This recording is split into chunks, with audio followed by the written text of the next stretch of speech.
llegó a Valencia procedente de Francia después de la caída de Cataluña en manos del ejército fascista.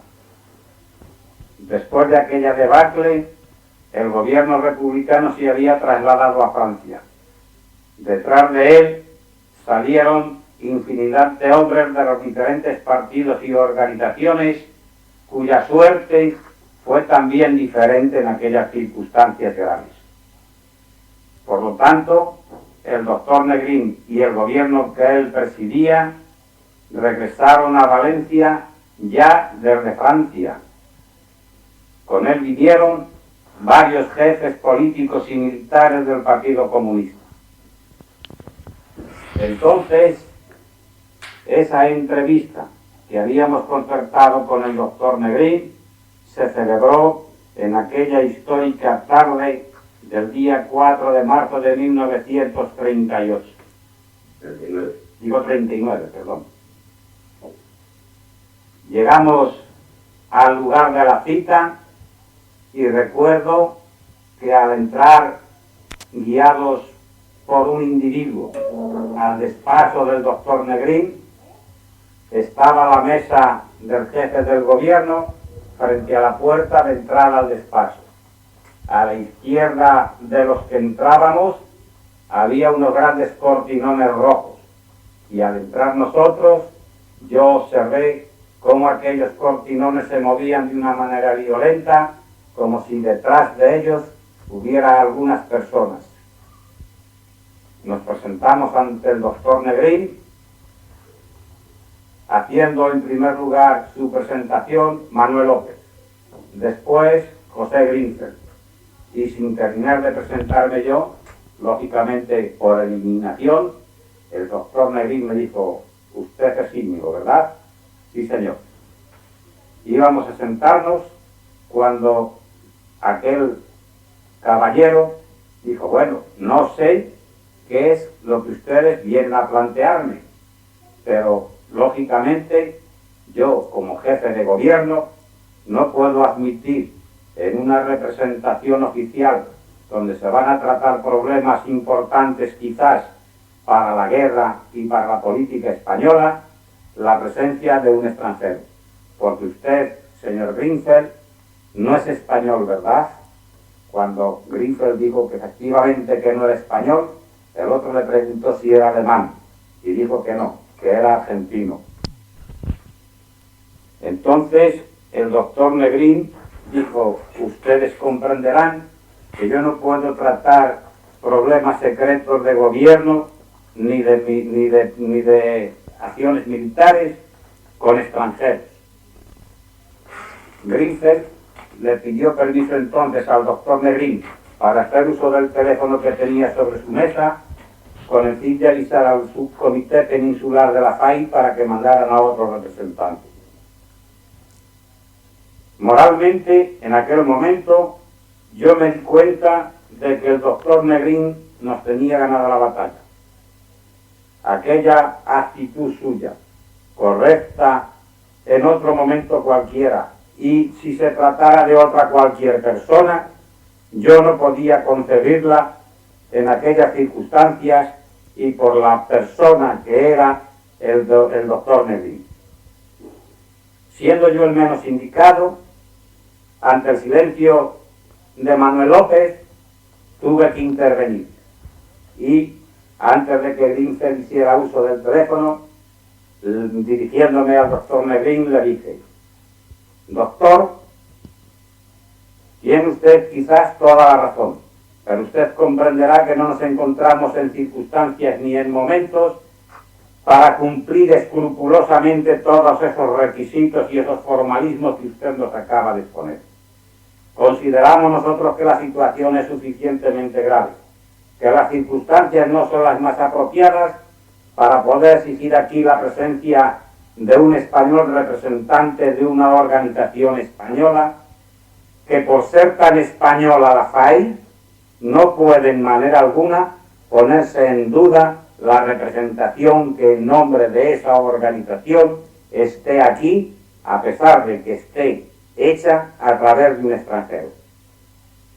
Porque además Esta comisión está compuesta por 3 personas. Manuel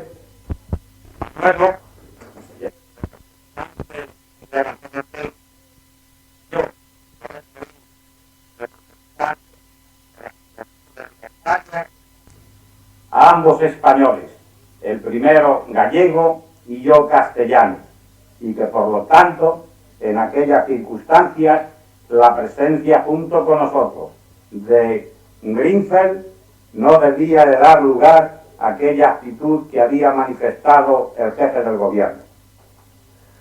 Ante estas manifestaciones mías, el doctor Negrín dijo: bien, está bien, tiene usted razón, siéntense y vamos a ver qué es lo que desean de mí. Tomamos asiento, pero parecía que aquella actitud del jefe del gobierno había desconcertado completamente a los 2 compañeros que me acompañaban. Tuve que ser yo, ante ese minuto de silencio que pesa como una losa de plomo, cuando al ser invitados por el jefe del gobierno para exponer los motivos de nuestra presencia ante él, vi que Grinfeld no despegaba los labios y Manuel López tampoco. Lo lógico hubiera sido que este último, como secretario y representante en aquel momento de la CNT, hubiera hecho el planteamiento que llevábamos.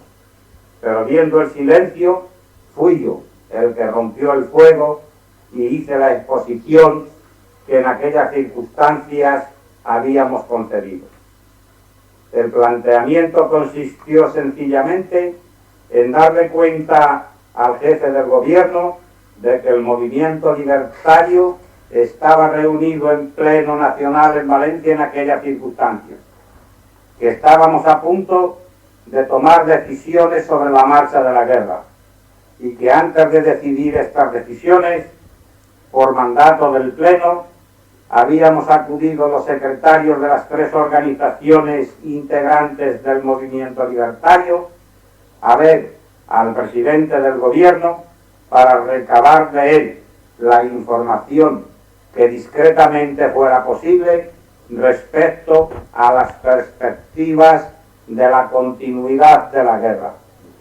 Nosotros estimábamos que estas perspectivas no eran nada favorables para la causa republicana, pero ante el jefe del gobierno hicimos la afirmación de que si él, como jefe de gobierno y ministro de Defensa Nacional, nos demostraba que contábamos con elementos suficientes para mantener una resistencia con perspectivas de ganar después la guerra, la CNT se pondría a la cabeza de aquella resistencia, volcando todos sus efectivos en ella y obedeciendo disciplinadamente las decisiones del gobierno. Pero que si no era así, que si por el contrario y desgraciadamente habíamos llegado a una situación en la que no podíamos contar con elementos de combate y con elementos de resistencia suficientes, queríamos también saber cuál era esta actitud para poder decidir nuestra posición. Después de exponer en esta línea el planteamiento que había hecho el pleno que estábamos celebrando, el doctor Negrín, con un cinismo que me dejó perplejo, me dijo: Íñigo, ya era hora de que se me hablara con la claridad que usted lo ha hecho. Si se me hubiera hablado con esta claridad desde que estoy gobernando, es probable que no hubiéramos llegado a esta situación. Había que morderse la lengua y aguantar en aquellas circunstancias.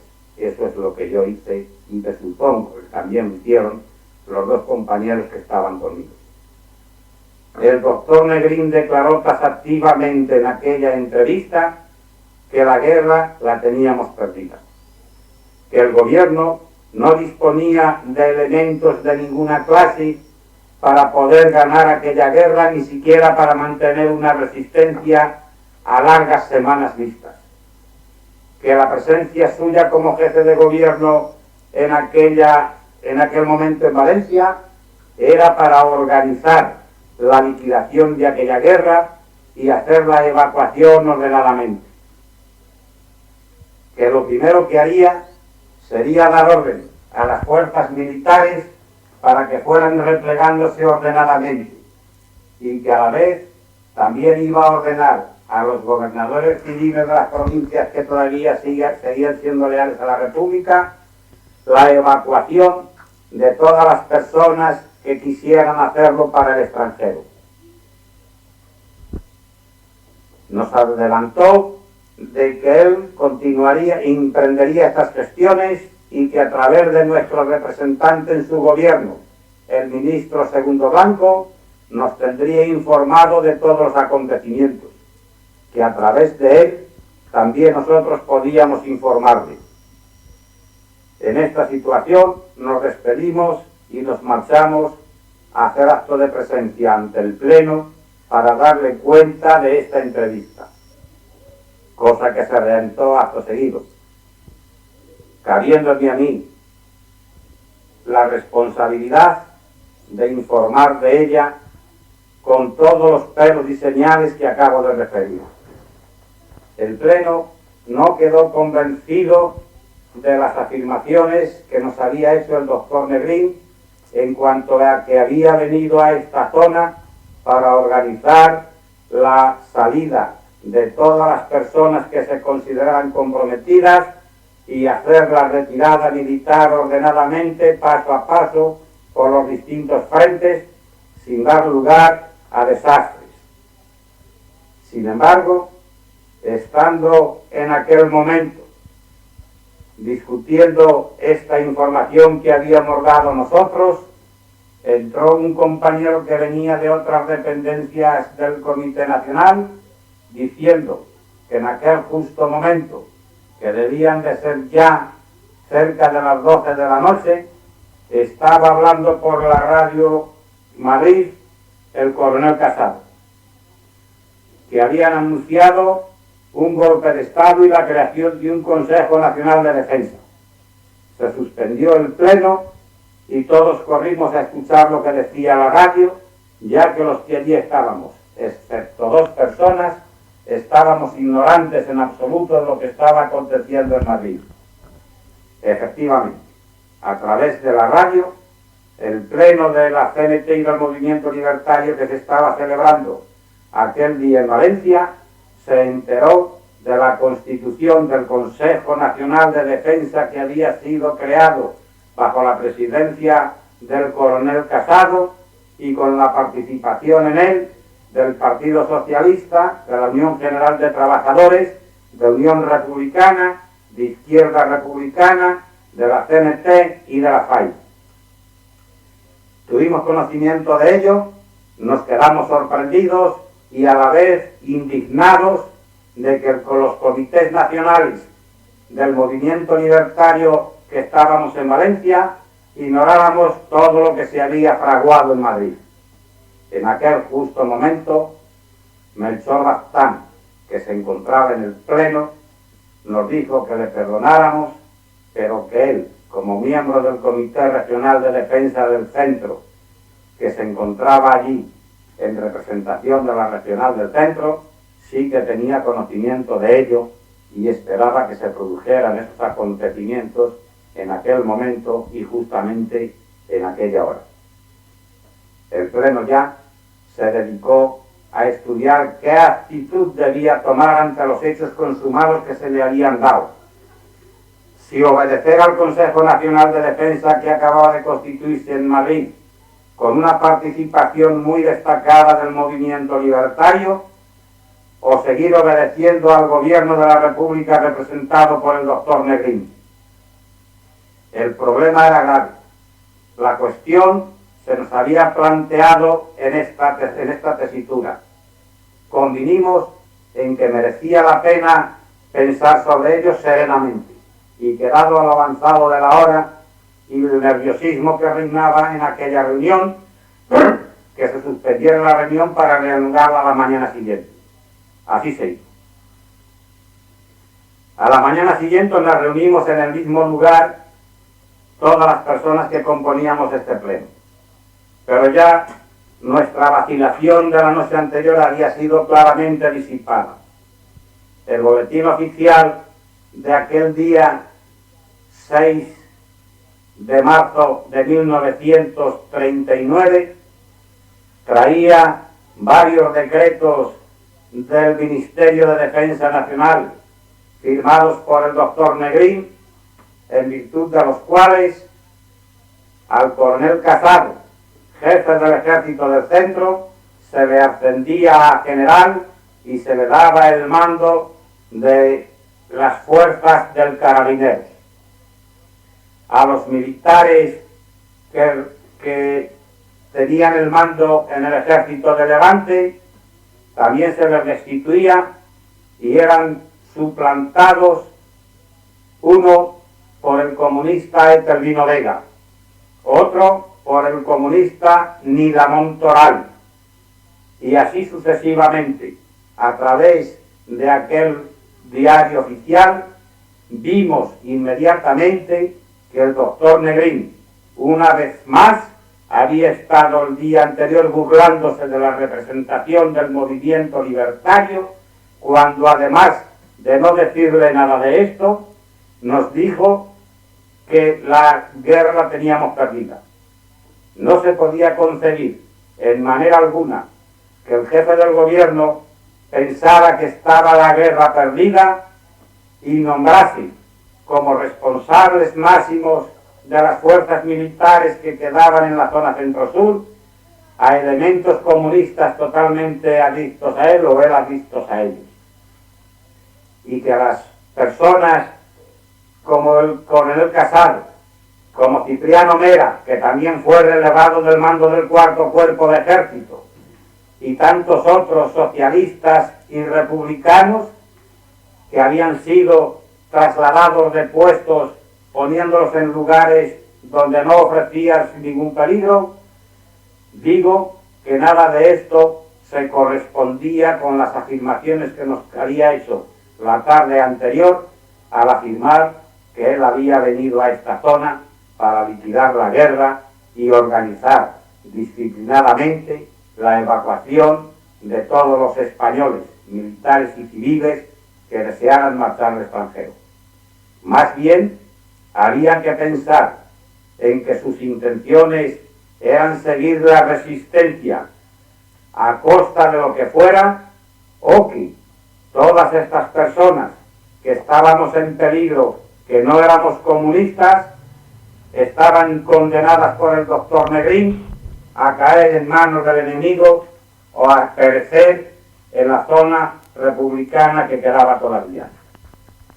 En consecuencia con ello, el doctor Negrín intentó, hablando por teléfono con el coronel Casado, disuadirle de sus intentos, hacerle volver atrás de sus decisiones, pero el coronel Casado ni le dio ya tratamiento de jefe de gobierno, ni mucho menos.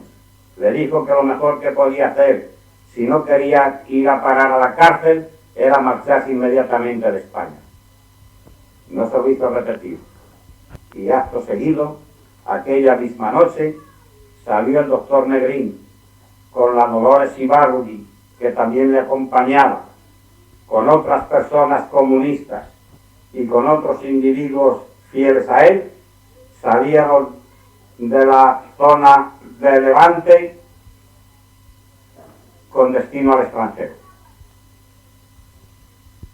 Pero los propósitos del Consejo Nacional de Defensa se vieron en cierta manera interrumpidos y de alguna forma obstruidos por la actitud de los comunistas. Ante aquella declaración de constitución del Consejo de Defensa, el Partido Comunista dio la orden de sublevación a las fuerzas y unidades militares en las que tenía mando. Así se sublevó el segundo cuerpo de ejército, mandado por el coronel Barceló, y así se sublevó otro cuerpo de ejército también mandado por otro comunista. Frente a aquellas sublevaciones que iban contra el Consejo Nacional de Defensa y contra las fuerzas que le apoyaban, se levantó también las unidades militares que estaban bajo la disciplina del mando confederal, socialista y republicano. En Valencia no hubo problemas. Las fuerzas leales al Consejo Nacional de Defensa aplastaron enseguida los intentos de subversión. Únicamente un batallón de guerrilleros que estaba acuartelado por Manises fue el que intentó lanzarse a la calle, pero las fuerzas militares leales al Consejo Nacional lo aplastaron sin grandes dificultades. En Madrid no ocurrió lo mismo. En Madrid hubo una semana que, con esa ironía clásica de los madrileños, fue bautizada con el nombre de la Semana del Duro. Una semana entera que duró el enfrentamiento entre las fuerzas militares comunistas o de obediencia comunista y las fuerzas militares leales y de obediencia al Consejo Nacional de Defensa. Se calcula que hubo aproximadamente por las calles y las alrededores de Madrid 3.000 muertos. Los heridos también fueron numerosos, pero en último extremo vencieron las fuerzas mandadas por el Consejo Nacional de Defensa y los comunistas fueron derrotados en toda la línea. Como consecuencia de ello, el Consejo Nacional de Defensa enjuició en consejo de guerra a algunos de aquellos militares, y el coronel Barceló, jefe del segundo cuerpo de ejército, fue condenado a muerte y fusilado. Es la única persona que fusiló como consecuencia de aquella sublevación el Consejo Nacional de Defensa. Sin embargo, fueron destituidos de los mandos todos los comunistas, fueron encarcelados casi todos ellos, y a partir de aquel momento el Consejo Nacional de Defensa quiso llevar adelante la política que había decidido para constituirse. Aquella política consistía en establecer unas negociaciones con el cuartel general del general Franco. Antes de este momento ya había habido, al parecer, ciertos tanteos a través de la embajada británica.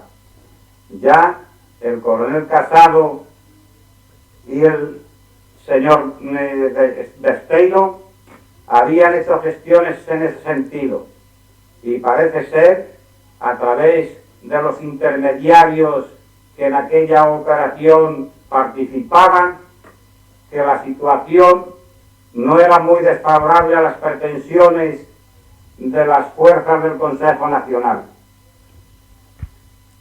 Una vez dominada la sublevación militar, el día debía de ser más o menos 10 o 12 de marzo, se celebró la primera entrevista entre los representantes del Consejo Nacional de Defensa y los representantes del cuartel general del general Franco. La entrevista se celebró en Burgos. Por radio habían concertado dicha entrevista el coronel Casado y el general Hungría. El general Hungría era en aquellos momentos el jefe de información de los ejércitos de Franco. Fueron como representantes del Consejo Nacional dos militares, puesto que estas habían sido las exigencias de los representantes de Franco. A tales efectos se desplazaron a aquella entrevista el comandante Garijo y otro comandante que no recuerdo en este momento cuál es su nombre. El relato que hicieron estos dos emisarios al retorno de su misión ante el Consejo Nacional fue más o menos la siguiente. Llegaron a Burgos en avión. Aterrizaron y allí les estaban esperando una fuerza militar que les rindió honores. Con todo respeto y con toda corrección, fueron trasladados al cuartel general que había ocupado en Burgos el general Franco y que en aquel momento estaba el coronel Hungría para recibirlos. Comenzaron las negociaciones y, en resumen, a las conclusiones que habían llegado eran las siguientes. El ejército republicano debía de poner las armas, debían dejar ordenadamente todas las posiciones que venían ocupando. El armamento lo debían dejar intacto en los lugares que en esos momentos ocupaban. Los lugares que estuvieran minados debían ser señalizados para que no se produjeran bajas por parte del Ejército Nacional. En las condiciones que se podía hacer el armisticio era de que ningún militar de los que había participado en la zona republicana sería sancionado por sus actuaciones en la guerra civil. Ningún elemento civil, fuera cual fuera la actuación política que hubiera desempeñado, tampoco sería sancionado. Que todo el que quisiera marcharse al extranjero lo podía hacer libremente. A tales efectos, el coronel Hungría preguntó cuántas personas más o menos consideraban los dos representantes del Consejo Nacional de Defensa que querrían evacuar de España. Estos dijeron que no lo sabían exactamente, pero que calculaban que por mucho, no serían más de 30.000. El coronel Hungría respondió admirado si no serían más los que se quisieran marchar. Es decir, aquel señor pensaba que en la zona republicana debían de ser más de 30.000 los que querían marcharse. En estas condiciones, más o menos, se desarrolló la primera entrevista que se había celebrado. No se llegó a ninguna conclusión. Era una entrevista de tanteo. Había que dar, tanto por una parte como por otra, información a sus respectivos mandos de cuál era la situación y las exigencias de aquellos momentos. Cuando el Consejo Nacional dio esta información al día siguiente en su reunión plenaria, estimamos todos los miembros del mismo que la situación podía ser factible para dar una solución que no produjera demasiadas humillaciones ni víctimas de ninguna clase. Era optimista el momento de la negociación y pensábamos que se debía de llevar adelante con todas las consecuencias. Las instrucciones que se le dieron por parte del Consejo Nacional de Defensa a sus representantes ante el representante del cuartel general del general Franco es de que se garantizara por todos los medios la libertad para que saliera de España todas las personas que quisieran, que se estableciera una zona franca donde se pudieran ir concentrando para poder evacuar y que en todo momento el Ejército Nacional no invadiera aquella zona hasta que hubieran sido evacuados todos los que en ella se encontraban. El Consejo Nacional de Defensa estimó que aquella zona podía ser el puerto de Alicante. Había una gran explanada en aquel puerto, era el punto céntrico de la zona centro-sur y estimábamos nosotros, es decir, el Consejo Nacional de Defensa, que aquel lugar podía ser señalado y el respetado para hacer aquella evacuación. Había otro problema que tratar y que resolver. y era la contratación del flete necesario para hacer aquella evacuación. Entonces necesitábamos el tiempo suficiente para poder contratar en el extranjero los barcos necesarios para producir esta evacuación. Necesitábamos también hacer las gestiones necesarias ante las cancillerías extranjeras en Madrid para saber qué países estaban dispuestos a admitir a los españoles que quisieran marchar de España. Sabíamos ya en aquel momento lo que había ocurrido con los que habían salido huyendo del frente de Cataluña.